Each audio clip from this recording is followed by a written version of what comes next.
what happens to your YouTube channel when you leave the OAC. I'm going to go very in-depth on this video. Most of my videos are very quick and straight to the point, and this one will be, but there's a lot to this. That's all I'm going to say.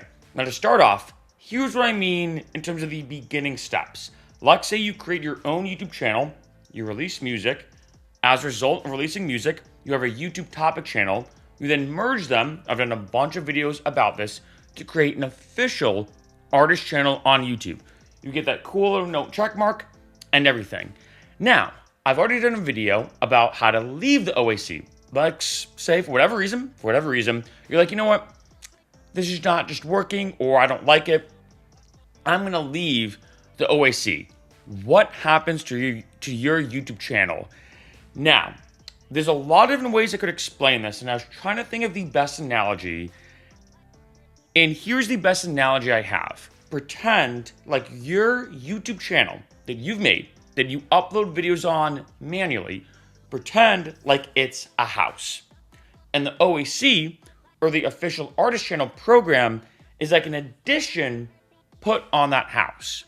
When you leave the YouTube OAC, pretend like that addition then gets removed. You still own the house.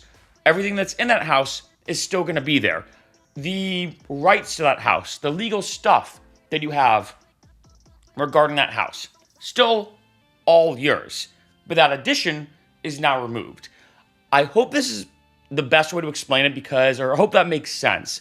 Because I've gotten a lot of comments and questions of people saying, hey Mark, one, do I lose monetization? Like say you become a part of the YouTube partner program, you're making money from the ads on your videos, do you lose monetization status? No, because like I said, you still own that house. Do any of your videos get deleted that you've manually uploaded? No, because like I said, it is that house. Do you lose access to that YouTube channel? No, it is still your house. Everything that you have uploaded on that YouTube channel that you've done, your profile picture, your banner art, all your videos, the descriptions, the playlists, everything that's on that YouTube channel will not be removed, technically. So there is a bit of an asterisk on this. Like I said, this is not a very simple video to make, but I'm trying to make it as simple as possible. There are, I'm going to say, 3 things that you do lose, that your YouTube channel does change when you leave the OAC. 1, a certain amount of subscribers. Now remember, backing up a lot that I've talked about in a lot of other videos. When you create a YouTube OAC, it's technically a merging of 2 channels. Your channel that you've created and the auto-generated topic channel when you release music. So, let's say for example, you have 500 subscribers on your YouTube channel. You have 100 on this auto-generated topic channel. You now will have 600, right? 500 plus 100. When you demerge them, or when you leave the OAC, you'll lose all those subscribers on your YouTube topic channel. I know it might be frustrating, but you'll go, let's say, from 600 subscribers now back down to just 100. Second thing you lose is that note check mark. This probably makes sense. You're not going to be an official verified artist on YouTube anymore because you're leaving the OAC. That should make sense. The third thing is features. I put that in quotation marks because basically on the left-hand side of your YouTube studio, when you have a YouTube OAC, you get a couple more features. You can do things like concerts. You can post like, gigs that are coming up. You can do like an artist description and profile. You can also, let's say, as a playlist option, post your most recent releases. You'll also have a releases tab on your YouTube channel in terms of the GUI. You'll lose that. Now, I'm going to be honest. As someone who's both a YouTuber, like I've been a YouTuber for over a decade now. I have 4 different YouTube channels. I make money on YouTube.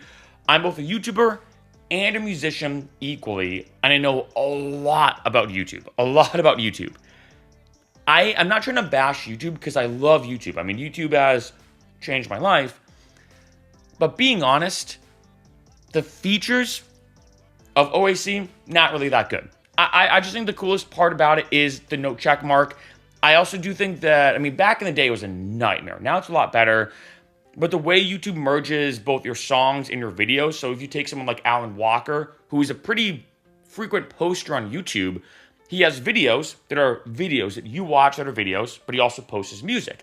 And YouTube has gotten good enough with the OAC program and platform to have a very good and very easy way to go through that mess and that fine but definite line between a video that's an actual video that you watch and a video that's really just a video, but it's more just a static image with a song, right? YouTube's gotten a lot better. But being honest, the features of the OAC, not really that crazy in my opinion. But going back to the main point of this video though, like what happens to your channel and everything, you don't lose anything. For example, I also saw a comment of someone saying, what happens if I delete all my releases on DistroKid? So you pretty much wipe yourself out as an artist, whether you want to just be done with music, like say just not for you anymore, like say you want to change your artist name, whatever. If you delete all your releases on DistroKid and then you leave the OAC, is your channel okay? Still, yes. Again, the best way to think about this, and I'm going to drive this point home a couple times, like I said, picture when you create a YouTube channel on your own, the manual channel that you create, picture it like a house, and the OAC is an addition. So when that OAC is removed, all that's really removed from your channel is that addition that was just OAC. You still have your monetization status, all the videos will stay intact, the comments, the likes, the view counts, every metric you can possibly think of will also be there. The only thing that will be removed is the OAC features, like I just talked about, the 3 different main ones, but also, I might as well say, is the linking as well. For example, if let's say you go on someone's YouTube channel that's in OAC, you can see, of course, their videos, but you can click releases, and that releases tab is kind of connected to the YouTube music platform, which, like I've said in other videos, think of that very similar to, like, say, Spotify. It's just another streaming service. YouTube Music and YouTube are 2 different things, but of course, there's a lot of interconnectedness between them and interlinkability, so to speak. That's what your releases tab is. That releases tab, like I said earlier, will go away.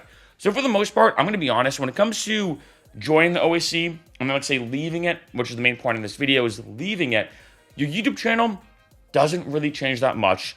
And for the most part, for the average viewer, it's going to look and interact with exactly the same. And one last thing I do want to mention, as I just checked some of the comments just to make sure I'm answering all these questions, somebody asked, can you still upload, like, say, content? Meaning, let's say you go to leave the OAC. There is going to be like a lag, right, in terms of you contacting YouTube, waiting, and then actually being fully left from the OAC. Can you still upload content? Yes. Like I said, when it comes to that house analogy, if let's say you have that house and that addition on that house, and let's say you know that addition is eventually going to be removed from that house, you can still build the house as much as you want. You can still be uploading videos. You can still be doing everything you normally do on YouTube, and at some point, it's going to be super random. It might take a day. I will say I've noticed the process is a lot faster. Back in the day, it used to take about 3 to 4 months once you asked YouTube to like leave the OAC. Now it's only a few days, and it's pretty easy and seamless, and it's super fast. I also wonder, as a result of this too, maybe more people are leaving the OAC than ever before. Because I remember back in the day when I did it for the first time, which was years ago, I think I was one of the first people to do it. So maybe now it's a lot more common, and maybe YouTube's made a lot more policies or whatever in place, or logistics in place to make sure it happens a lot more seamless for you to leave. But basically, once you start leaving, it's only going to take a few days, to be honest. I think at this point, like say a week, maybe maximum.